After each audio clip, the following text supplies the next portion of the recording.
ඔයා දැක්කද Google VO3 එකෙන් ක්‍රියේටර්ස්ලා හදපු වීඩියෝස් එහෙම.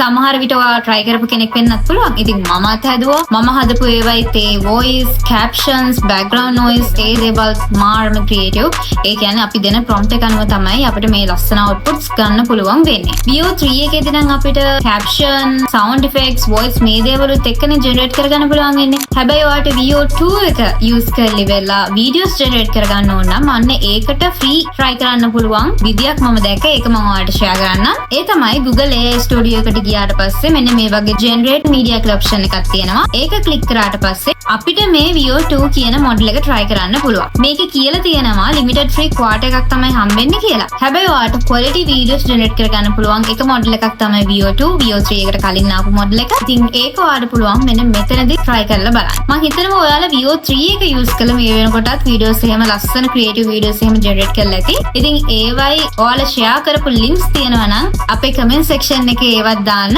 එතකොට අපිටත් පුළුවන් ඔයාලගේ ලස්සන creative videos බලන්න. ඇත්තටම අපිට මෙතෙන්දී හිතන්න තියෙන්නේ job roles replace වෙන එකට වඩා job roles replace වෙවි. හැබැයි මේ දේවල් use කරන්න මේ දේවල් එක adapt වෙන්න පුළුවන් කෙනෙක්ට තමයි ඉස්සරහට chance එක තියෙන්නේ. ඒක නිසා ඔයාලත් මේ දේවල් අනිවාර්යයෙන්ම try කරලා බලන්න. එහෙනම් මේක අනිත් අයටත් දැනගන්න share කරලා ඔයාලට තාම මේ වගේ interesting දේවල් අපෙන් දැනගන්න ඕන නම් දැන්ම අපිව follow කරලා තියාගන්න.